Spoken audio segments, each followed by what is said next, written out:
Hello दोस्तों। मेरा नाम है शुभम नामदेव और आज हम स्टार्ट करने वाले हैं ट्रिग्नोमेट्री चैप्टर के एनसीईआरटी सॉल्यूशन। आपने थ्योरी पढ़ ली होगी, फॉर्मूलेज आपने याद कर लिए होंगे। हम डायरेक्टली यहाँ पर एनसीईआरटी के क्वेश्चंस को सॉल्व करेंगे। एक्चुअली होता क्या है, कभी कभी सब कुछ करने के बाद जब हम क्वेश्चन करने बैठते हैं तो अटक जाते हैं। तो बस उसी की हेल्प के लिए आपके लिए ये एनसीईआरटी सॉल्यूशन है। मान लीजिए आपको सब कुछ पढ़ा हुआ है और स्पीड बहुत धीमी लग रही है, तो आप उसको स्पीड बढ़ा के या फिर फॉरवर्ड करके देख सकते हैं, या फिर जो क्वेश्चन में आपको डाउट हो डायरेक्टली वहां पे जंप करके देख सकते हैं। ठीक है, तो चलिए स्टार्ट करते हैं। इसके पहले आपसे एक रिक्वेस्ट, हमारा मोटिवेशन बना रहे इसके लिए like subscribe and share. Thank you. तो क्वेश्चन नंबर 1, एक है right triangle. In triangle ABC right angle at B, AB equal 24 centimetre and BC equal to 7 centimetre. Determine sine A cos A sine C cos C. Means हमें एक triangle बोला गया है कि ABC एक triangle है, इसका बी में कितना एंगल है, 90 डिग्री है। ये जो बी एंगल है ये 90 डिग्री है। ठीक है, दो साइड हमें पता है, एक 24 सेंटीमीटर है एबी और एक साइड है 7 सेंटीमीटर बीसी। हमें sign A cos A sine सी और कॉस सी निकालने के लिए बोला गया है। तो पहले तो हमें साइन और कॉस का फॉर्मूला याद होना चाहिए। याद है क्या आपको? हमने पढ़ा था साइन थीटा होता है perpendicular upon hypotenuse and cos theta होता है बेस अपॉन हाइपोटेनस।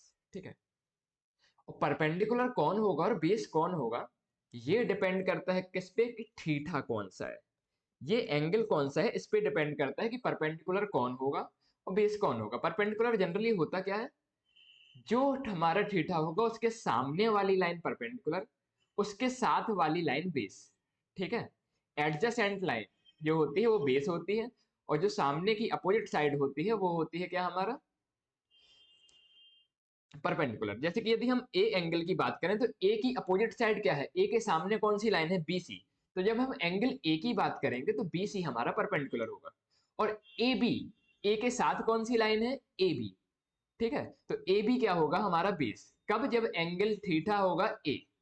ऐसे ही जब एंगल C लेंगे हम, थीटा हमारा C होगा, तो C के सामने वाली लाइन मतलब AB परपेंडिकुलर बन जाएगी और C के साथ वाली लाइन बेस बन जाएगी। ठीक है, और हाइपोटेनस तो सबको पता है, 90 डिग्री के सामने वाली लाइन क्या होती है, हाइपोटेनस। इस फॉर्मूले को सॉल्व करने के लिए एक फॉर्मूला और आपको पता होना चाहिए। कौन सा? हाइपोटेनस का स्क्वायर इक्वल टू परपेंडिकुलर का स्क्वायर प्लस बेस का स्क्वायर। सॉरी, कौन सा फॉर्मूला है ये, हमारा पाइथागोरस थ्योरम। ठीक है, तो ये तीन फॉर्मूले से हमारा ये क्वेश्चन हो जाएगा। चलो सॉल्व करते हैं। सबसे पहले बात करते हैं साइन ए की। साइन क्या होता है, परपेंडिकुलर अपॉन हाइपोटेनस। ए के लिए परपेंडिकुलर क्या होगा बताओ, ए के सामने वाली लाइन परपेंडिकुलर होगा मतलब BC, और हाइपोटेनस क्या हो जाएगा हमारा AC। ठीक है,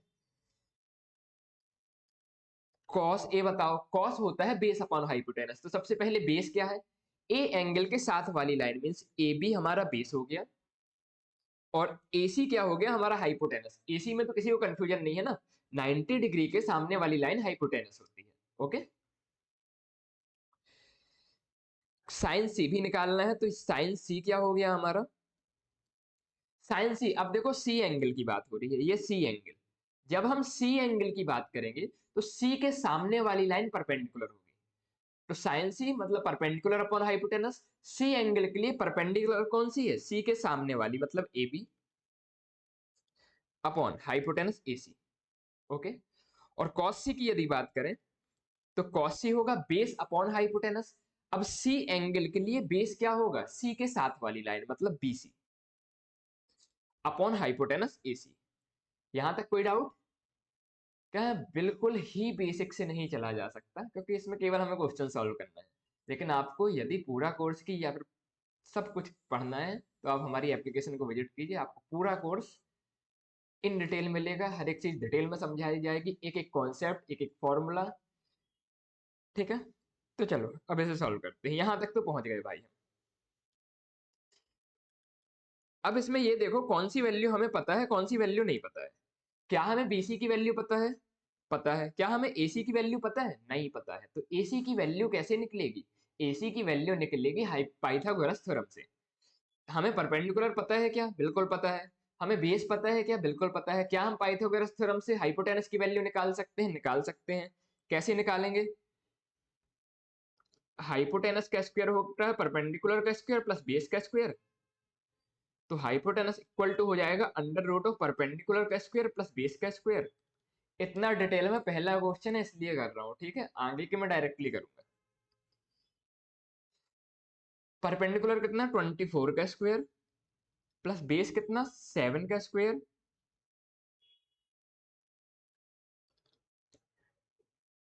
24 का स्क्वायर कितना होता है हमारा? 576। और 7 का स्क्वायर कितना होता है? 49। 576 प्लस 49 कोई बताएगा कि कितना होता है? 625। और अंडर रूट 625 कितना होता है? 25 सेंटीमीटर। तो AC की वैल्यू हमें क्या मिल गई? 25 सेंटीमीटर। ठीक है, ये हमें क्वेश्चन में गिवन नहीं थी हाइपोटेनस कितनी है, ये हमने कैलकुलेट करी। तो AC हमारा हो गया कितना? 25 सेंटीमीटर। बस वैल्यू रख देंगे, आंसर आ जाएगा। चलो वैल्यू रखते हैं। Sine A BC upon AC, BC की वैल्यू है 7, AC की वैल्यू हमने निकाल ली 25। Cos A AB upon AC, AB कितना है? 24 upon 25। AB means 24 upon 25 and cos C equal to BC upon AC। BC कितना? 7 सेंटीमीटर अपॉन 25। अच्छा, किसी को ये डाउट तो नहीं है ना कि मैं ऊपर और सेंटीमीटर और नीचे सेंटीमीटर क्यों नहीं लिख रहा? क्योंकि जो ट्रिग्नोमेट्रिकल रेशियोज होते हैं ये लेंथ का रेशियो होता है। मतलब ऊपर भी एक लेंथ होगी, नीचे भी एक लेंथ होगी। देखिए कि ऊपर सेंटीमीटर, नीचे भी सेंटीमीटर में ये सेंटीमीटर सेंटीमीटर कैंसिल हो जाएगा। और जो ट्रिग्नोमेट्रिक रेशियो आता है ये यूनिट लेस होता है। ठीक है, तो इसके साथ कोई यूनिट की जरूरत नहीं होती। ठीक है, समझ में आया? आगे चले नेक्स्ट क्वेश्चन में। चलो चलते हैं। नहीं आया? एक बार फिर से रिवाइंड करके देखो। ठीक है, यहाँ पर तो केवल कैलकुलेशन पार्ट था। हमने केवल फॉर्मूला लगाया, दो फॉर्मूला हमें पता है साइन थीटा और कॉस थीटा का। हमने वैल्यू रखी और आंसर निकाल दिया। कॉन्सेप्ट क्या था? हमें ए एंगल के लिए परपेंडिकुलर कौन सा होगा और बेस कौन सा होगा ये पहचानना था। और सी एंगल के लिए परपेंडिकुलर कौन सा होगा और बेस कौन सा होगा ये पहचानना था। ठीक है, एंगल के सामने वाला परपेंडिकुलर होता है, एंगल के साथ वाला बेस होता है। चलो नेक्स्ट क्वेश्चन में चलते हैं। Question number 2। In the given figure find tan p minus cot r। tan p upon cot r निकालना है। तो सबसे पहले तो देखो हमें tan थीटा का फॉर्मूला पता होना चाहिए। कितना होता है? Perpendicular upon hypotenuse. और cot थीटा का फॉर्मूला पता होना चाहिए। कितना होता है? ये परपेंडिकुलर अपॉन बेस होता है tan थीटा। ओके, और cot थीटा कितना होता है? Base upon perpendicular. ओके, यहाँ तक कोई प्रॉब्लम? अब देखो राइट ट्राइंगल में जब भी कोई रेशियो बताना होता है हमें, तो सीधी सी बात, हमें तीनों साइड का मेजरमेंट पता होना चाहिए। यहाँ पे हाइपोटेनस पता है 13 सेंटीमीटर, एक साइड पी क्यू पता है 12 सेंटीमीटर, ये क्यू आर साइड नहीं पता है। तो क्यू आर साइड कैसे निकलेगी हमारी? Again by using Pythagoras theorem. तो चलो सबसे पहले क्यू आर को कैलकुलेट कर लें। क्यू आर डायरेक्टली कर दूं क्या? क्यू आर हो जाएगा, अभी डायरेक्टली नहीं करता हूँ, एक क्वेश्चन और।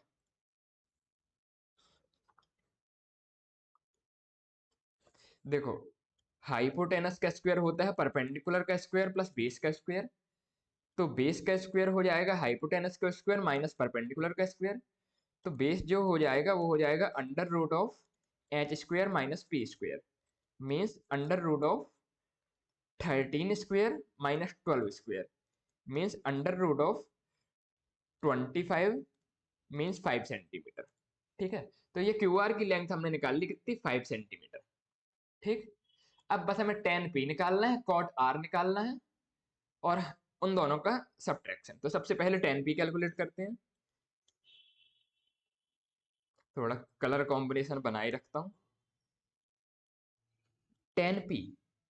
अब P एंगल के लिए परपेंडिकुलर कौन सा होगा और बेस कौन सा होगा ये पहचानो। P के सामने वाला परपेंडिकुलर मींस क्यू आर, और P के साथ वाला बेस यानी कि पी क्यू। तो tan p की वैल्यू आ गई हमारी, क्यू आर कितना है 5 अपॉन पी क्यू कितना है 12।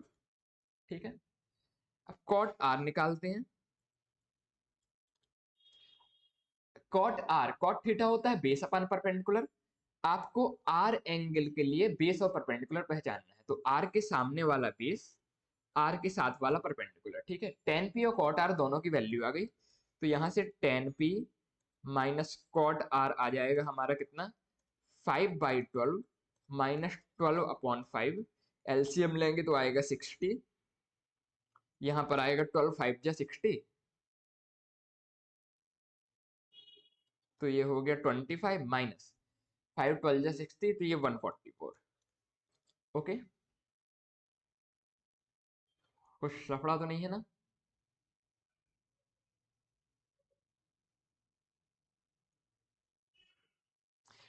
tan p 5/12, cot r 12/5, दोनों का सब्ट्रैक्शन कर दिया, सब कुछ सही है। ये हो गया 60, 145 में से 25 को माइनस करेंगे कितना आएगा,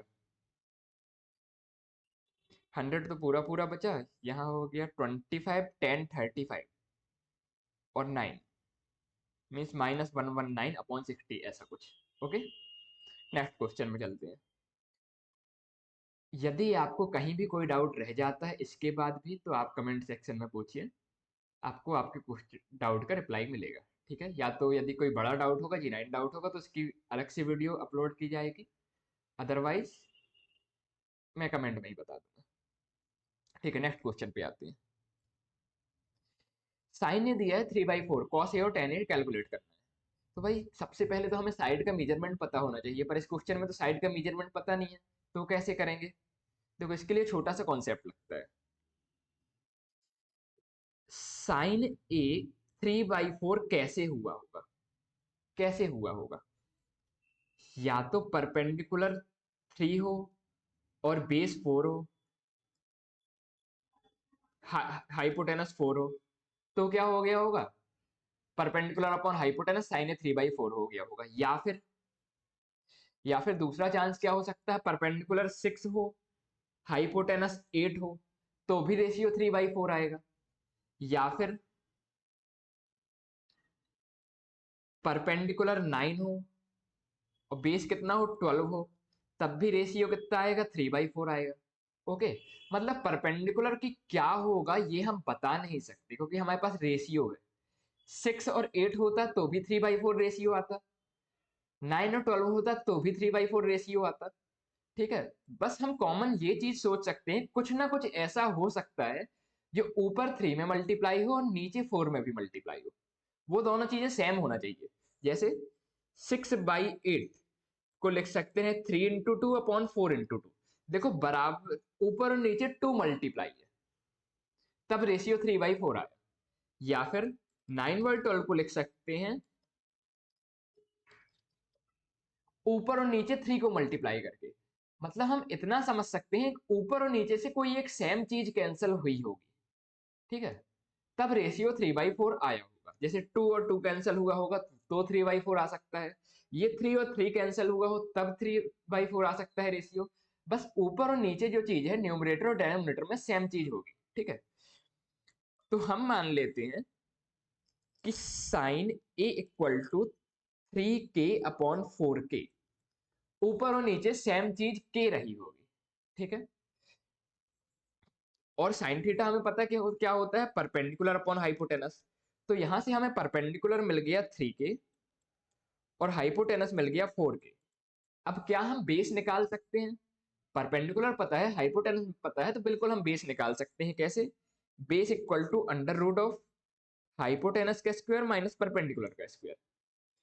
तो base equal to under root of hypotenuse का स्क्वायर मीन्स 4k का होल स्क्वायर माइनस परपेंडिकुलर का स्क्वायर मीन्स 3k का होल स्क्वायर। ये आ गया 16k square minus 9k square.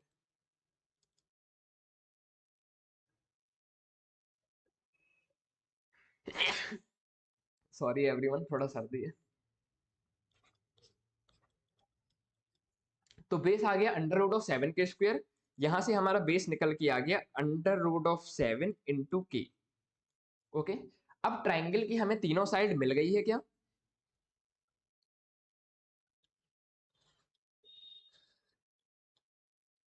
Perpendicular कितना है हमारा 3k, हाइपोटेनस कितना है हमारा 4k, और बेस हमने निकाल लिया, कितना आया base, under root of 7k। किस एंगल के लिए? इस ए एंगल के लिए। ठीक है, अब आप कॉस ए और टेन ए बता सकते हैं, बिल्कुल बता सकते हैं। तो कॉस ए कितना हो जाएगा हमारा? Base upon hypotenuse. बेस कितना? √7 के अपॉन हाइपोटेनस दैट इज 4 के। के एंड के कैंसिल हो गया, √7/4। नेक्स्ट, और क्या पूछा है? टेन ए पूछा है। तो टेन ए होता है परपेंडिकुलर अपॉन बेस। परपेंडिकुलर हो गया हमारा 3 के अपॉन बेस हो गया √7 के एंड के कैंसल, ये आ गया 3/√7। ठीक है, ऐसे हम ट्रिग्नोमेट्रिक रेशियोज निकाल सकते हैं। इसमें एक ध्यान देने वाली बात यह है, जो भी चीज कभी भी किसी भी क्वेश्चन में हम खुद से मानते हैं, लास्ट में वो चीज हमें एलिमिनेट करनी होती है। जैसे जैसे ये जो के है, ये क्वेश्चन में दिया नहीं था, हमने खुद से माना था। तो लास्ट में देखो, जब हमने आंसर निकाला तब ये के एलिमिनेट हो गया। ओके, नेक्स्ट क्वेश्चन में चलें। Now question number 4, given 15 cot a equal to 8, find sin a and sec a। बिल्कुल क्या प्रीवियस क्वेश्चन जैसा ही है, आप कर सकते हो। एक बार खुद से ट्राई करो, नहीं करता है तो मेरा सॉल्यूशन देखना। ठीक है, तो 15 cot a इक्वल टू दिया है 8। 15 मल्टीप्लाई में है, दूसरी साइड जाएगा तो हो जाएगा डिवाइड में। तो cot a इक्वल टू हो गया 8/15। लास्ट क्वेश्चन जैसा हम ऊपर और नीचे के का मल्टीप्लाई कर लेंगे, क्योंकि रेशियो है, कुछ ना कुछ कैंसिल हो गया होगा जब रेशियो लिया होगा। हमने सोचा के कैंसिल होगा, इसलिए के को ऊपर और नीचे मल्टीप्लाई कर लिया। ठीक है, कॉट थीटा का फॉर्मूला याद है क्या? क्या होता है? कॉट थीटा होता है बेस अपॉन परपेंडिकुलर। तो ऊपर वाला हमारा बन गया बेस और नीचे वाला बन गया हमारा परपेंडिकुलर। बेस और परपेंडिकुलर है, हाइपोटेनस कैसे निकलेगी? पाइथागोरस थ्योरम से। तो हाइपोटेनस हो गया बेस का स्क्वायर प्लस परपेंडिकुलर का स्क्वायर। वैल्यू रखते हैं, तो परपेंडिकुलर कितना है? 15 के का होल स्क्वायर प्लस 8 के का होल स्क्वायर। ओके, कुछ कुछ प्रिंटिंग मिस्टेक हो जाती है। पेन तो सही चलता है, पर ये टेक्नोलॉजी है ना, ये थोड़ा सा हमारी स्पीड से नहीं चलती।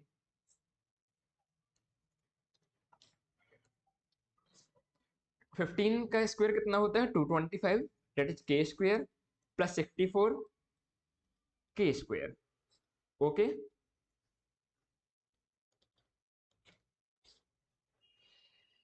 64 225 कितना होगा? एक बार ऐड कीजिए, ये हो जाएगा 200, 64, देन 74, 84, 89, तो ये हो गया 289 के स्क्वायर।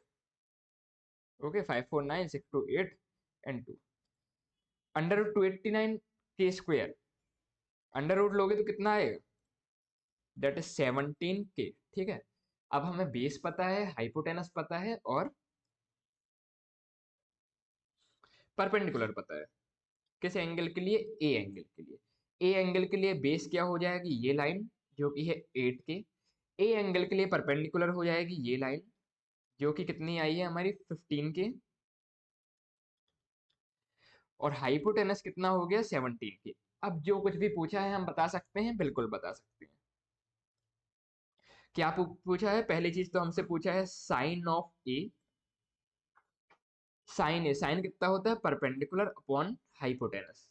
तो ये कितना आ जाएगा? 15 के अपॉन 17 के, दैट इज 15/17। नेक्स्ट सेक ए पूछा है। सेक थीटा कितना होता है याद है क्या? कॉस थीटा का opposite, means hypotenuse upon base. तो हाइपोटेनस है हमारी 17 के अपॉन बेस कितना है?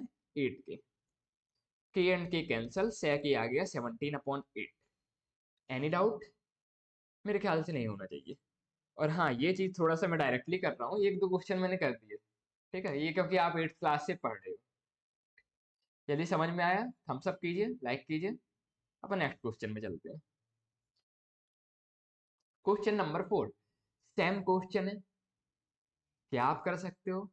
हमने दो क्वेश्चन इसके जैसे कर लिए। ऊपर के मल्टीप्लाई करना है, नीचे के मल्टीप्लाई करना है, तीसरी साइड निकालना है, फिर ट्रिग्नोमेट्री रेशियो को फॉर्मूला लगाना है और निकाल लेना है। ठीक है, तो पाउच कीजिए, एक बार खुद से ट्राई कीजिए, कहीं अटकते हैं तो वापस देखिए। देखिए सेक थीटा का फॉर्मूला होता है हाइपोटेनस अपॉन बेस। ओके, और ये दिया है 13/12। तो हम क्या सोचेंगे कि ऊपर कुछ के मल्टीप्लाई रहा होगा, नीचे कुछ के मल्टीप्लाई रहा होगा, जब रेशियो लिया तो वो के कैंसिल हो गया होगा। तो यहाँ से हमें हाइपोटेनस मिल गया और बेस मिल गया। क्या हम परपेंडिकुलर निकाल सकते हैं? बिल्कुल निकाल सकते हैं। कैसे आएगा परपेंडिकुलर? पाइथागोरस थ्योरम से। कैसे? Perpendicular equal to under root of hypotenuse square minus base square. अभी भी किसी को इसमें डाउट होता है तो hypotenuse square equal to perpendicular का स्क्वायर प्लस बेस का स्क्वायर, इसकी साइड चेंज करना। ठीक है, यही फॉर्मूला निकल के आ जाएगा परपेंडिकुलर का। ठीक है, तो हाइपोटेनस, अरे एक साइड तो हमारे पास चाहिए। तो हाइपोटेनस की जगह रख दिया हमने 13k का होल स्क्वायर, बेस की जगह रख दिया हमने 12k का होल स्क्वायर। तो ये हो गया 169k square minus 144k square,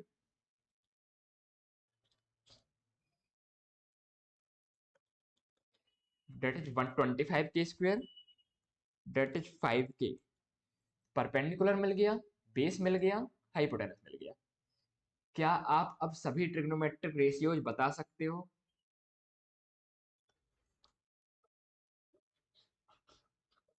यदि बता सकते हो तो बताओ।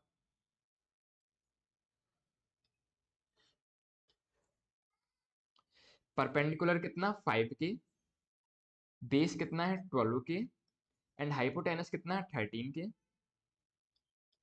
एंगल ये है थीटा। परपेंडिकुलर हमेशा थीटा के सामने वाली लाइन होगी, याद रखना। बेस हमेशा थीटा के साथ वाली लाइन होगी, याद रखना। चलो, अब जल्दी से बताओ साइन थीटा कितना होता है? Perpendicular upon hypotenuse. Cos theta कितना होता है? Base upon hypotenuse. Tan theta कितना होता है?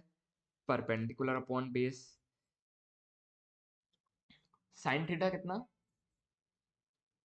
5k upon 13k, that is 5/13। Cos theta base upon hypotenuse means 12k upon 13k, means 12/13। Tan theta perpendicular upon base means 5k upon 12k, that is 5/12। क्या मैं cot theta directly लिख सकता हूँ? Tan theta का opposite होता है, date is 12/5। Cosec theta में directly लिख सकता हूँ क्या? साइन थीटा का अपोजिट होता है, मैं 13/5। सेक थीटा डायरेक्टली लिख सकते हो क्या? सेक थीटा होता है कॉस थीटा का अपोजिट, डेट इज 13/12। ठीक है, और डायरेक्टली नहीं लिखना है तो इनके भी फॉर्मूले लिखो, वैल्यू डालो, आंसर आ जाएगा। आगे चलें, question number 6। If angle A and angle B are acute angles such that cos A equal to cos B, then so that angle A equal to angle B। कोई एक ट्राइंगल है, उसमें A और B acute angle है। ठीक है, और cos A और cos B बराबर है, तो हमें शो करना है एंगल A एंगल B के बराबर होगा।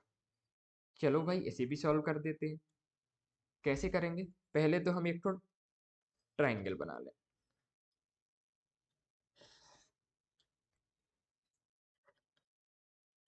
ए और बी एक्यूट एंगल है, हमने मान लिया ये है ए और ये है बी। चलो इसको ही बोल देते हैं सी। अब इस ट्राइंगल के लिए क्वेश्चन ने बोला है हमें ये cos ए और cos बी बराबर है। तो भाई ट्रिग्नोमेट्रिक रेशियो कब वैलिड होता है? जब कोई राइट ट्राइंगल होता है। तो यहाँ पे तो राइट ट्राइंगल नहीं दिख रहा, तो पहले हम राइट ट्राइंगल बना लेते हैं। तो चलो इसको मैं ज्वाइन कर लेता हूँ। मान लिया ये पॉइंट डी है, ये एक परपेंडिकुलर डाल दिया सी से। ठीक है, तो ये एंगल हो गया 90 डिग्री। अब हम cos ए लिख सकते हैं क्या? cos ए देखिए कितना होगा। cos होता है बेस अपॉन हाइपोटेनस। तो ए एंगल के लिए बेस हो गया ए डी और हाइपोटेनस हो गया ए सी। और cos बी, कॉस बी लिख लिया हमने, बेस अपॉन हाइपोटेनस मतलब B D upon B C. Question ने दिया है ये दोनों चीजें बराबर है, means A D upon A C ये B D upon B C के बराबर है। इतना हमें दिया हुआ है। अब हमें शो करना है कि एंगल ए एंगल बी के बराबर है।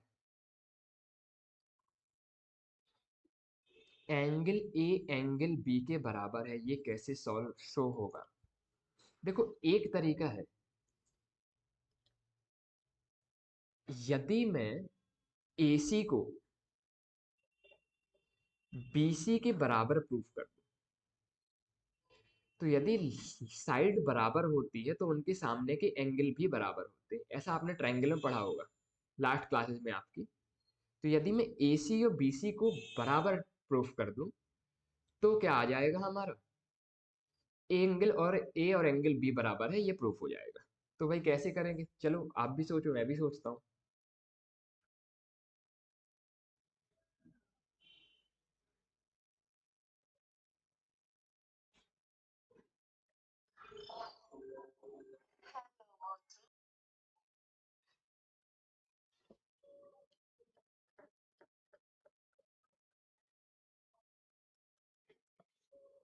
ओके,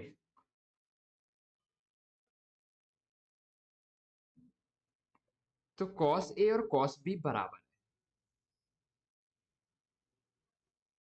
तो इन दोनों इक्वल चीजों को मैं के बराबर मान लेता हूँ। ठीक है, हमें दिखाना क्या है? AC और BC को बराबर प्रूफ करना है। तो AC की वैल्यू निकालते हैं। अच्छा, AD अपॉन AC यदि K है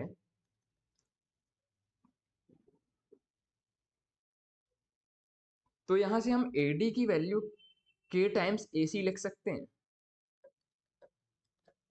ओके, और ऐसे ही BD अपॉन BC यदि K है तो यहां से हम BD की वैल्यू K टाइम्स BC लिख सकते हैं। ठीक है, यहां तक कोई प्रॉब्लम नहीं। अब देखो, AC और BC की वैल्यू को बराबर शो करना है, कैसे शो करें? तो हमारे पास दोनों ट्रायंगल में एक कॉमन चीज है CD। यदि हम दोनों ट्रायंगल से पाइथागोरस थ्योरम लगा के CD की वैल्यू निकालें और उसको इक्वेट कर दें तो शायद कुछ रिलेशन मिल सकता है। तो चलो करते हैं। पहला वाला ट्रायंगल से CD की वैल्यू लिखते हैं। तो CD हो जाएगा अंडर रूट ऑफ AC का स्क्वायर माइनस AD का square.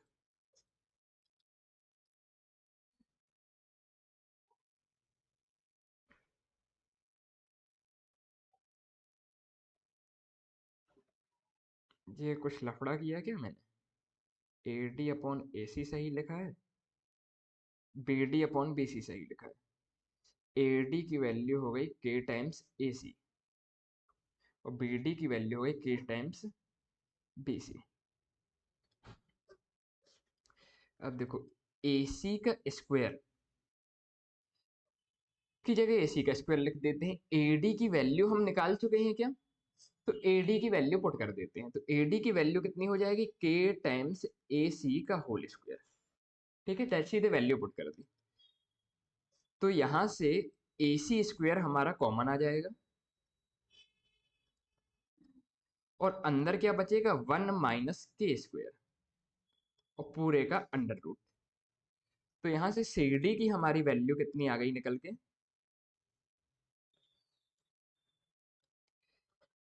AC under root of 1 minus k square. यहां तक कोई प्रॉब्लम? No problem. ठीक है, देखो पहला ट्रायंगल का यूज करके हमने CD की वैल्यू निकाल ली।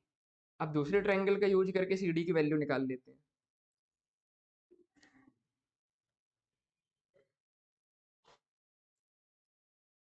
तो दूसरे ट्रायंगल से CD की वैल्यू लिखेंगे तो हम लिखेंगे CD equal to under root of hypotenuse means BC का स्क्वायर माइनस बेस यानी कि BD का स्क्वायर। बिल्कुल जैसा ये किया है वैसे ही चल रहा है। ठीक है। अब पिछली बार AD की वैल्यू डाली थी, यहाँ पे क्या आ जाएगी, BD की वैल्यू आ जाएगी। तो BC का स्क्वायर माइनस BC का स्क्वायर माइनस BD की वैल्यू कितनी है, KBC। ठीक है, तो ये वैल्यू पुट कर देते हैं। तो KBC का होल स्क्वायर, BC का स्क्वायर कॉमन लेंगे, अंदर 1 माइनस के स्क्वायर बचेगा। BC स्क्वायर पे अंडर रूट लगेगा तो बाहर कितना आ जाएगा, BC, और अंदर कितना बचेगा, 1 माइनस के स्क्वायर। कहीं पर भी थोड़ा सा डाउट होता है तो एक बार आलस छोड़िए, पेन कॉपी उठाइए, सॉल्व कीजिए, आ जाएगा। ठीक। अब देखो CD की वैल्यू हमने यहां से निकाल ली और CD की वैल्यू हमने यहां से निकाल ली। क्या दोनों CD की वैल्यू है तो दोनों बराबर होगी क्या, तो दोनों को हम इक्वेट कर सकते हैं क्या। तो चलो, पहली वाली वैल्यू है AC into under root of 1 minus k square. चलो लिख देता हूँ यार, तुम सोचोगे डायरेक्ट कर दिया।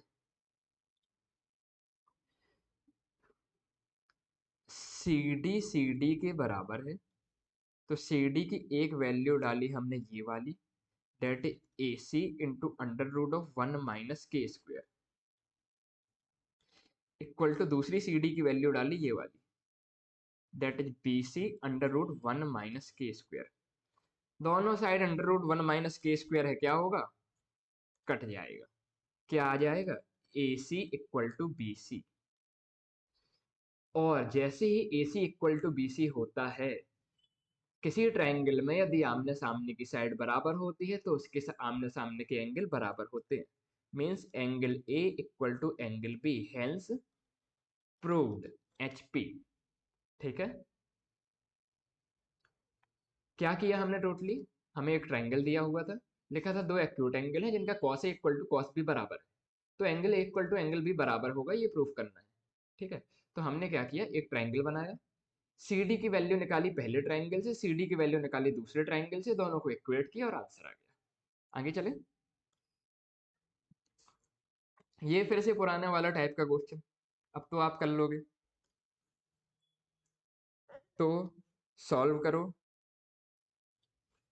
और सॉल्व करने के बाद आंसर मेरे से मैच कर लेना। तो देखो, कॉट थीटा दिया है 7/8, तो इसको मान लेते हैं अपन 7k/8 के। कॉट थीटा क्या होता है, बेस अपॉन परपेंडिकुलर। तो बेस और परपेंडिकुलर तो मिल गया हमें, हाइपोटेनस कैसे आती है, पाइथागोरस थ्योरम से। तो 7k का होल स्क्वायर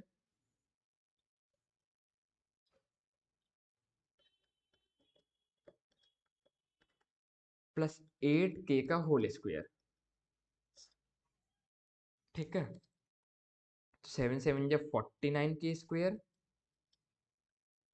प्लस 64k²।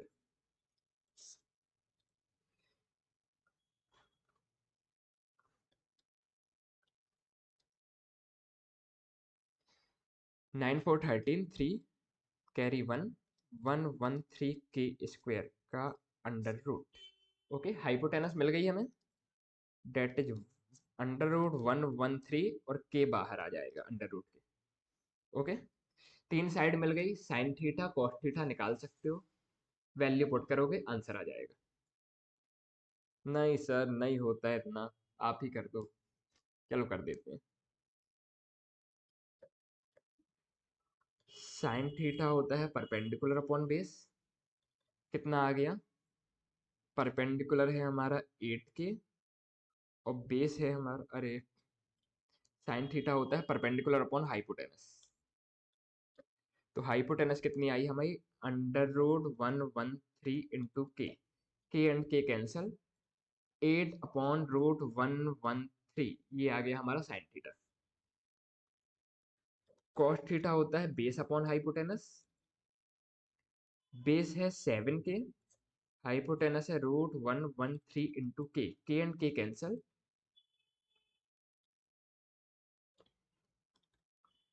7/√113। ठीक है। फर्स्ट एक्सप्रेशन और सेकंड एक्सप्रेशन दोनों की वैल्यू निकालनी है, तो सबसे पहले, ये वाइट अच्छा नहीं लगा, ब्लैक में चलते हैं। 1 minus sine theta 1 plus sine theta into 1 minus sine theta upon 1 plus cos theta into 1 minus cos theta. 1 plus cos theta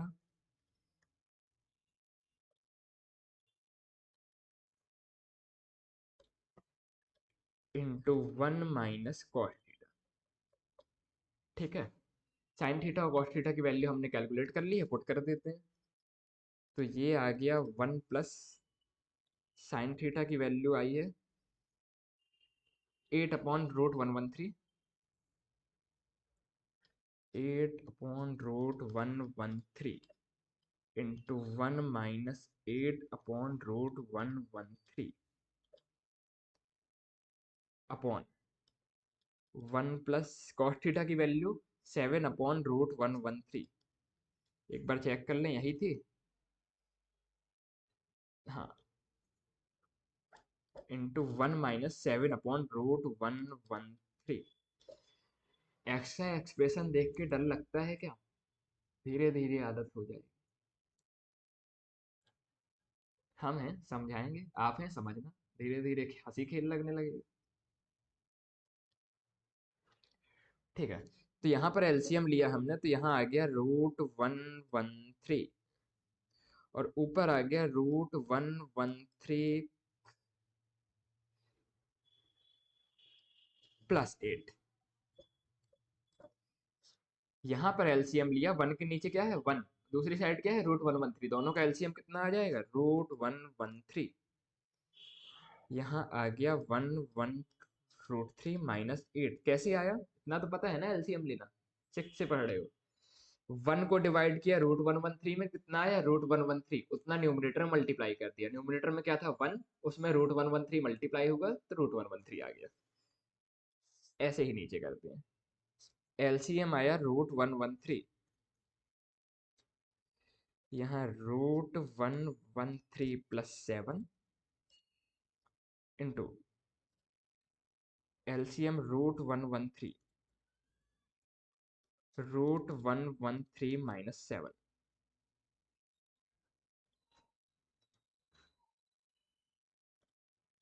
ठीक है, ऊपर वाला पार्ट न्यूमरेटर और नीचे वाला पार्ट डेनोमिनेटर, दोनों को सॉल्व कर लिया। ठीक, अब कुछ कैंसल सा हो रहा है क्या?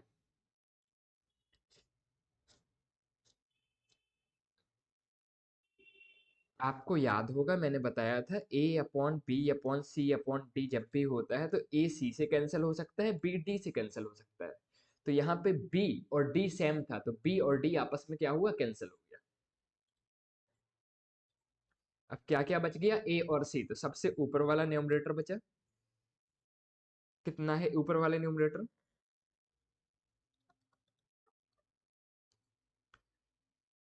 Date is root 113 plus 8 root 113 minus 8। इसमें एक फॉर्मूला बनता दिख रहा है क्या? ये देखो, ये है ए, ये है प्लस, ये है बी, और ये लगा है ब्रैकेट, और यहाँ पर है ये ए और ये माइनस और ये बी। ए प्लस बी, ए माइनस बी का फॉर्मूला बनता दिख रहा है क्या? ए प्लस बी, ए माइनस बी कितना होता है ए स्क्वायर माइनस बी स्क्वायर। तो यहाँ से हो जाएगा रूट 113 ए का स्क्वायर माइनस बी का स्क्वायर। ठीक है, और यदि बेस की बात करें तो यहाँ पर देखो, यहाँ पर भी ए प्लस बी, ए माइनस बी का फॉर्मूला बन रहा है। ये है हमारा ए प्लस बी और ये है ए माइनस बी। ए प्लस बी इंटू ए माइनस बी कितना होता है ए स्क्वायर माइनस बी स्क्वायर। तो ए है रूट 113 का होल स्क्वायर माइनस बी है हमारा 7 का होल स्क्वायर। ठीक है, अब सॉल्व कर सकते हैं। ये कितना हो गया 113 माइनस 64 अपॉन 113 माइनस 49। 113 माइनस 64 कितना आया 36 प्लस 10 46 और 3 49 अपॉन 113 माइनस 49 कितना आया 64। ये आ गया हमारा आंसर, किसका, पहला पार्ट का। कोई डाउट? केवल और केवल कैलकुलेशन थी, कोई भी डरने की जरूरत नहीं है। कॉन्सेप्ट कितना था, केवल साइन थीटा का फॉर्मूला और कॉस थीटा का फॉर्मूला लगाना था। ठीक है, पहला पार्ट तो हो गया भाई हमारा। अब दूसरा पार्ट क्या है, कॉट थीटा का स्क्वायर। कॉट थीटा कितना होता है, बेस अपॉन परपेंडिकुलर होता है क्या। बेस कितना है 7k, अपॉन परपेंडिकुलर कितना है 8k। तो कॉट थीटा आ गया हमारा 7/8। क्वेश्चन ने क्या पूछा है हमसे, क्वेश्चन ने पूछा है कॉट स्क्वायर थीटा कितना होता है, तो ये हो जाएगा 7/8 का whole square, that is 49/64 answer. ठीक है, समझ में आया, आगे चलें।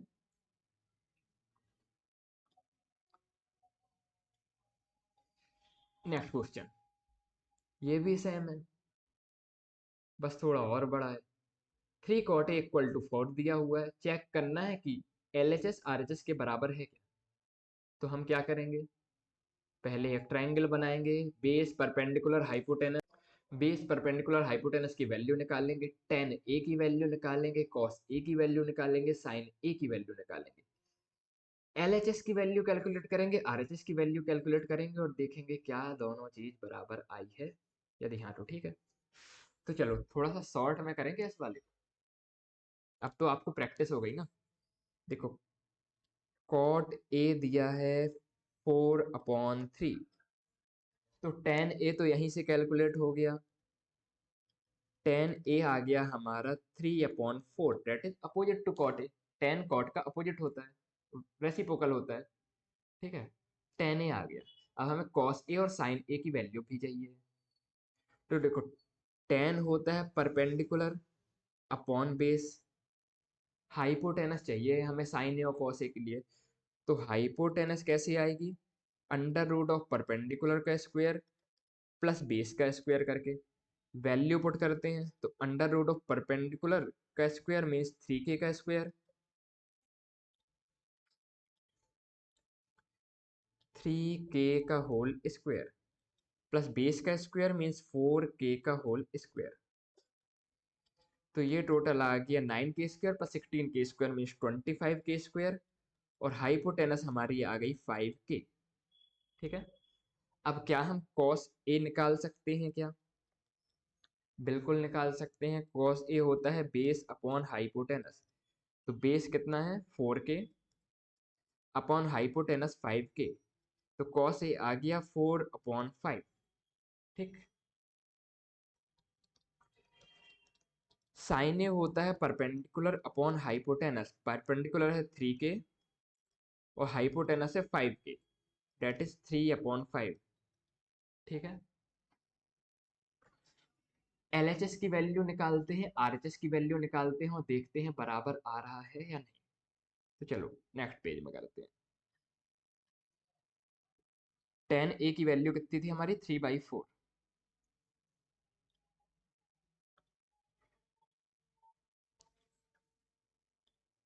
ये कितना है 1 + tan² है, यहाँ पर प्लस है 1 + tan² अपॉन 1 - tan²। ये कौन सा पार्ट लिया हमने, LHS। चलो वैल्यू पुट करते हैं। 1 + tan A की वैल्यू कितना दी थी, मतलब कितना हमने कैलकुलेट की थी 3/4, तो ये हो गया 1 + 3/4 का होल स्क्वायर अपॉन 1 - 3/4 का whole square, that is 1 + 9/16 upon 1 - 9/16। Okay, अब देखो इस पूरे को अलग से सॉल्व होगा, पहले इस पूरे को सॉल्व करते हैं। तो ये हो गया LCM आया 16 और ऊपर आ गया 16 + 9, LCM लिया है। ठीक, अब इसके नीचे ये वाला जो साइन है डिवाइड का, ये डिवाइड का साइन लगाया। अब इस वाले पार्ट को सॉल्व करते हैं। तो ये हो गया LCM आया 16 और यहाँ पर आया 16 - 9। ठीक है, जब भी A/B/C/D होता है तो A C से कैंसिल हो सकता है, B D से कैंसिल हो सकता है, तो ये और ये कैंसिल हो गया। तो 16 प्लस 9 ऊपर बचा 25, 16 माइनस 9 नीचे कितना बचा 7। तो LHS तो हमारा कैलकुलेट हो गया। अब RHS करते हैं। तो RHS कितना है, कॉस स्क्वायर ए माइनस साइन स्क्वायर ए। तो ये हो गया कॉस स्क्वायर ए माइनस साइन स्क्वायर ए। वैल्यू रखते हैं। कॉस ए की वैल्यू है 4/5 और साइन ए की वैल्यू है 3/5।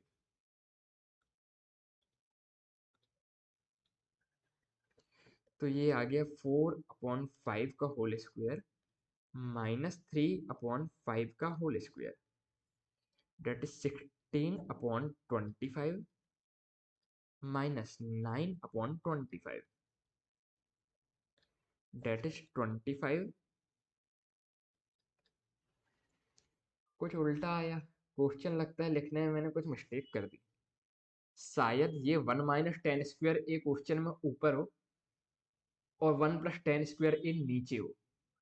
ठीक है, तो शायद क्वेश्चन ऐसा होगा 1 माइनस टेन स्क्वायर ए ऊपर रहा होगा और 1 प्लस टेन स्क्वायर ए ऊपर नीचे रहा होगा। ठीक, तो ये 25/7 की जगह कितना आ जाएगा 7/25 और LHS और RHS बराबर आ जाएगा। ठीक है, इतना आपको वैल्यू निकालना तो आ गया ना, अब आप खुद से रख के देख लेना। आगे चलते हैं। प्रिंटिंग मिस्टेक हो जाती है, स्लाइड बताते बनाते थक जाते हैं। चलो क्वेश्चन नंबर 9। एक ट्राइंगल है ABC, in triangle ABC right angle at P। एक ट्राइंगल है ABC,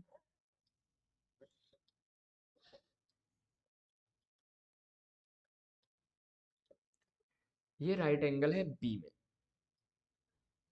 ओके, tan A की वैल्यू हमें दी हुई है और कुछ कुछ पूछा है। तो पहले तो हमें ट्राइंगल की तीनों साइड पता होनी चाहिए। तो देखो भाई कैसे करेंगे। tan थीटा होता है परपेंडिकुलर अपॉन बेस। अब ये बताओ ए एंगल के लिए परपेंडिकुलर क्या होगा, BC होगा क्या, और ए एंगल के लिए बेस क्या होगा, ए एंगल के लिए बेस AB होगा। इतना समझ में आया। और ये दिया है हमको 1/√3। तो हम हमेशा की तरह ऊपर और नीचे के का मल्टीप्लाई कर लेते हैं। हमें BC और AB मिल गया। समझना, BC कितना मिल गया 1K और AB कितना मिल गया √3 के। क्या AC निकाल सकते हैं, हाँ पाइथागोरस थ्योरम से निकाल सकते हैं। कितना आएगा 1K का होल स्क्वायर। ओ ओ, अंडू नहीं होता क्या इसमें, नहीं होता। चलो फिर से करते हैं। tan A equal to perpendicular upon base होता है।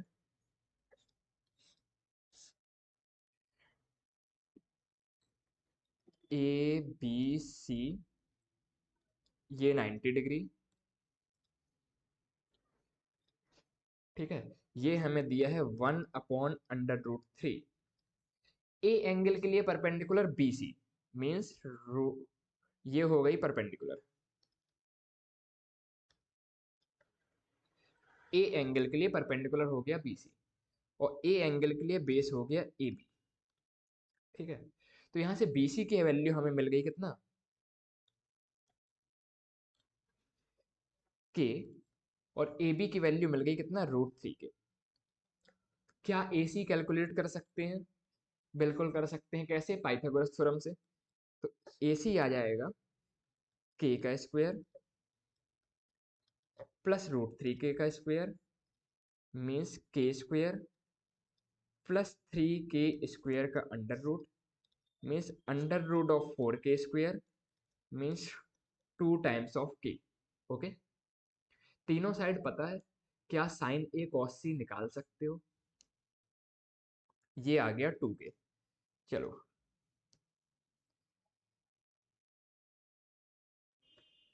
अब ये बताना साइन A कितना आया।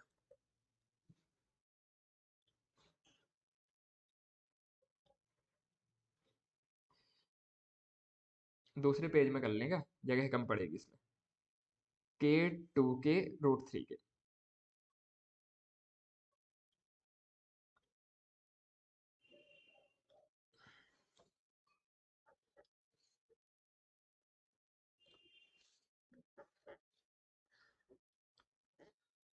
ये है ए, ये है बी, ये है सी, ये आ गया के, ये हमने कैलकुलेट किया है 2 के, और ये है √3 के। अब ये बताओ साइन ए कितना होगा। साइन थीटा होता है perpendicular upon hypotenuse, that is के अपॉन 2 के, मीन्स 1/2। साइन सी कितना होगा, सी एंगल के लिए परपेंडिकुलर हो जाएगा √3 के, अपॉन बेस तो वही रहेगा 2 के, हाइपोटेनस वही रहेगा 2 के, तो ये आ गया √3/2। Next cos A, cos theta होता है बेस अपॉन हाइपोटेनस। अब ए एंगल के लिए बेस क्या होगा, √3 के अपॉन हाइपोटेनस 2 के, दैट इज √3/2। एंड कॉस सी भी कैलकुलेट कर लें, तो कॉस सी कितना आएगा हमारा, सी एंगल के लिए बेस मतलब के अपॉन हाइपोटेनस 2 के, दैट इज 1/2। अब क्वेश्चन ने जो जो पूछा था पुट करते हैं और वैल्यू निकाल देते हैं।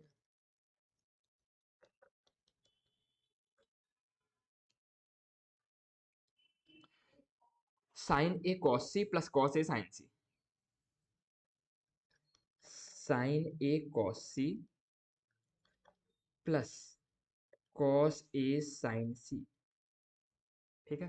वैल्यू रखो, साइन ए कितना आया 1/2, इंटू कॉस ए कितना आया है रूट, कॉस सी कितना आया है 1/2, प्लस कॉस ए कितना है √3/2, इंटू साइन सी कितना है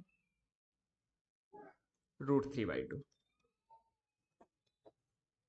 तो ये हो गया 1/4 plus 3/4, that is 4/4 equal to 1। ठीक है, पहला पार्ट हो गया। दूसरा part, cos A cos C, cos A cos C minus sine A sine सी,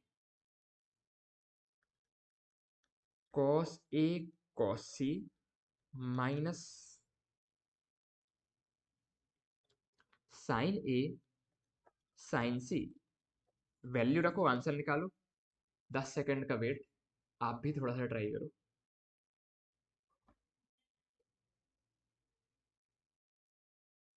मेरा देखना नहीं, मैं सॉल्व कर रहा, ठीक।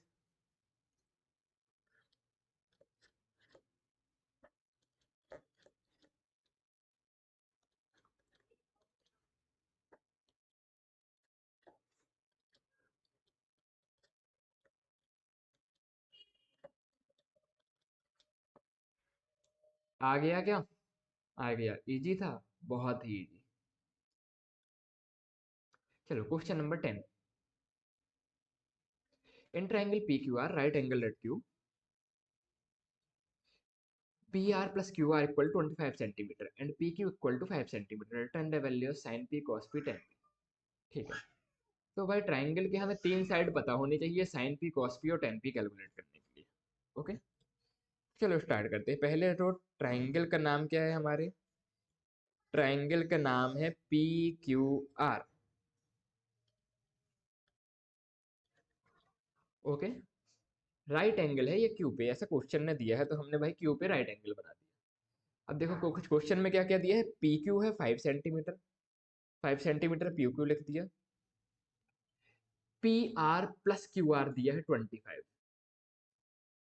P R plus Q are दिया है 25। तो मैं ये पूछ रहा हूँ, यदि मैं क्यू आर को एक्स मान लेता हूँ तो पी आर कितना होगा। देखो, P R plus Q R कितना दिया है 25, तो P R plus X equal to हो गया 25। आप एक्स बिना माने भी कर सकते हो, मैंने एक्स केवल इसलिए माना थोड़ा लिखने में 2 अक्षर की जगह 1 अक्षर लिखना पड़ेगा, शॉर्ट हो जाएगा। तो P R equal to 25 minus X आ गया, तो ये हो गया 25 माइनस एक्स। ओके, अब भाई एक्स की वैल्यू निकालना है, तो कैसी निकलेगी एक्स की वैल्यू। हर क्वेश्चन में हम वही तो लगा रहे हैं, क्या, पाइथागोरस थ्योरम। ठीक है, मतलब पिछले 3 सालों में नहीं बनी होगी ना, तो आज तो बन ही जाएगी। चलो, हाइपो पाइथागोरस थ्योरम बोलती है हाइपोटेनस का स्क्वायर इक्वल टू परपेंडिकुलर का स्क्वायर प्लस बेस का स्क्वायर। ओके, तो हाइपोटेनस मतलब 25 माइनस एक्स का स्क्वायर इक्वल टू 5 का स्क्वायर प्लस बेस का स्क्वायर मीन्स x का square. Okay, a minus B के होल स्क्वायर का फॉर्मूला लगेगा यहाँ पे, कितना आएगा, A square means 625 plus B square minus means एक X square minus 2ab means minus 50x equal to 5 square plus x square. यदि कुछ भी डायरेक्टली करने में कैसे फॉर्मूला नहीं लगाया समझ में आता है, नहीं समझ में आता है तो आप खुद से एक बार फॉर्मूला लगाइए। पढ़ के तो रखा होगा ना आपने, बचपन से हो गया पढ़ते पढ़ते।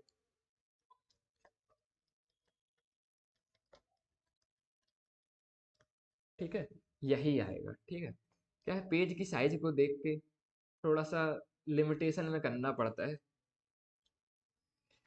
चलो, एक्स स्क्वायर से एक्स स्क्वायर क्या हुआ, कैंसिल हुआ। ठीक, दोनों साइड सेम साइन था, कैंसिल कर दिया।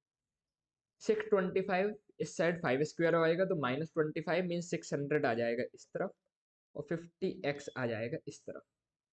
तो x इज इक्वल टू हो गया 600/50, डेट इज 12 सेंटीमीटर। अब मुझे ये बताओ, x 12 है मीन्स क्यू आर 12 है, ये हो गया 12। तो पी आर कितना हो जाएगा, 25 minus x means 25 minus 12, 25 minus 12 कितना होता है, 13। तो पी आर आ गया 13। अब क्या आप sine P cos P tan P बता सकते हो? चलो भाई, इतना भी कर देते हैं, तुम लोग बोलोगे नहीं सर नहीं बता सकते।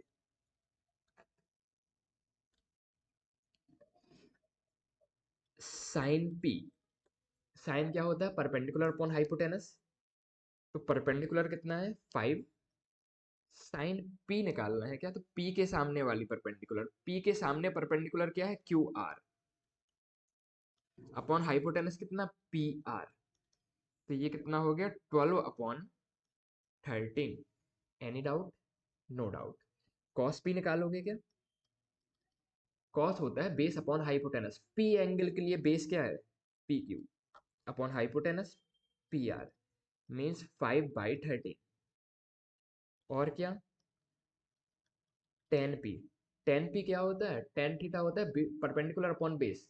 तो पी एंगल के लिए परपेंडिकुलर डेट इज 12, और पी एंगल के लिए बेस मीन्स 5, टेन पी भी आ गया।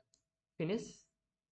नेक्स्ट क्वेश्चन में चलें, 10 सेकंड का रेस्ट ले लो, लास्ट क्वेश्चन करते हैं इस एक्सरसाइज का। हाँ भाई, जितना पढ़ा उसका पूरा अप्लाई होना है, आपने पढ़ा भी है या नहीं दिख जाएगा। ठीक है, अब जल्दी से इसका आंसर दो, ट्रू या फॉल्स में। The value of 10 is always less than 1। 10a की वैल्यू क्या हमेशा 1 से कम होती है, सही बताना। फॉल्स, नहीं होती है। रीजन क्या है, क्यों नहीं होती है?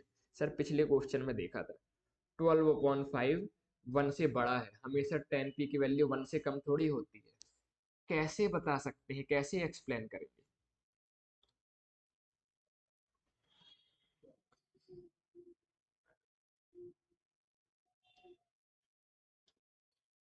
ये मान लो एंगल है थीटा, ये परपेंडिकुलर है, ये बेस है। परपेंडिकुलर है 12, बेस है 5। क्या परपेंडिकुलर से बेस बड़ा है? टेन थीटा होता है परपेंडिकुलर अपॉन बेस। क्या परपेंडिकुलर बड़ा हो सकता है बेस से? बिल्कुल हो सकता है। ये लो ऐसा ट्राइंगल बना देता हूँ, परपेंडिकुलर कितना बड़ा है, बेस कितना छोटा है, दोनों का रेशियो 1 से बड़ा आएगा डेफिनेटली। तो पहला हमारा फॉल्स हो गया। और कोई तरीका है क्या बताने का? एक तरीका और भी है। आपने वैल्यूज याद हो की थी, टेन जीरो की कितनी होती है, टेन थर्टी की कितनी होती है, टेन फोर्टी फाइव कितनी होती है, टेन सिक्सटी की कितनी होती है? टेन सिक्सटी की याद है क्या? टेन सिक्सटी की वैल्यू होती थी √3। √3 कितना होता है, 1.73। ये 1 से बड़ा है क्या? बिल्कुल बड़ा है, इसलिए पहला स्टेटमेंट हमारा फॉल्स होता है। ठीक है, क्वेश्चन नंबर 2, sec ए 12/5 हो सकता है क्या? sec a 12/5 हो सकता है क्या? देखो sec थीटा क्या होता है? Hypotenuse upon base. Hypotenuse base से बड़ी होती है क्या? बिल्कुल होती है। तो ये बेस ऊपर वाला जो हाइपोटेनस है वो बड़ी है, नीचे 5 दिया है वो छोटा है, ऐसा हो सकता है क्या? बिल्कुल पॉसिबल है। इसलिए ये वाला स्टेटमेंट हमारा क्या हो जाता है? ट्रू हो जाता है। इतना समझ में आया? आगे चलें। cos a is the abbreviation use for cosecant a। ये हो गया हमारा फॉल्स। क्यों फॉल्स है भाई? क्योंकि cos a कोसाइन a का एब्रीविएशन होता है। कोसाइन a का एब्रीविएशन क्या होता है? cos a। और cosecant a का एब्रीविएशन क्या होता है? cosec a। ठीक है, तो ये स्टेटमेंट फॉल्स हो गया। कोसाइन a का एब्रीविएशन होता है cos a। ठीक। Next fourth, cot a is the product of cot and a। cot a जो है cot और a का प्रोडक्ट होता है, ऐसा क्वेश्चन बोल रहा है, ऐसा है क्या? नहीं, फॉल्स। क्यों फॉल्स है? cot एक फंक्शन है जो एक एंगल पे लगा हुआ है। आपने ये पढ़ा है ना, cos जीरो की वैल्यू होती है 1। तो यदि यहाँ पे जीरो और cos का मल्टीप्लिकेशन हो रहा होता तो वो तो जीरो हो जाता ना, पर ये मल्टीप्लिकेशन नहीं होता है। ये 0 डिग्री एंगल पे एक फंक्शन लगा है cos। ठीक है, तो ये मल्टीप्लिकेशन बिल्कुल भी नहीं होता है। ठीक है, तो ये स्टेटमेंट हमारा क्या हो गया? फॉल्स हो गया। फोर्थ, साइन थीटा 4/3, क्या ये सही है? जी नहीं, इसके लिए हमें रेंज पता होनी चाहिए। हमें पता है साइन थीटा और कॉस थीटा की रेंज जो होती है वो 0 से लेके 1 के बराबर होती है। मतलब कम से कम 0 होती है, अधिक से अधिक 1 होती है, इससे ऊपर नहीं जा सकती जब तक आप एंगल 0 से 90 पढ़ रहे हैं। ठीक है, तो कॉस थीटा इक्वल टू 4/3 कितना हो गया? 4/3 हो गया 1.33। ये 1 से ज्यादा है क्या? बिल्कुल 1 से ज्यादा है, लेकिन साइन थीटा की वैल्यू 1 से ज्यादा नहीं हो सकती, इसलिए ये स्टेटमेंट क्या हो गया हमारा? फॉल्स हो गया। ठीक है, इसके साथ ही ये एक्सरसाइज खत्म होती है। मिलते हैं नेक्स्ट वीडियो में, जहां हम सॉल्व करेंगे हमारी next exercise. Thank you. Have a nice day.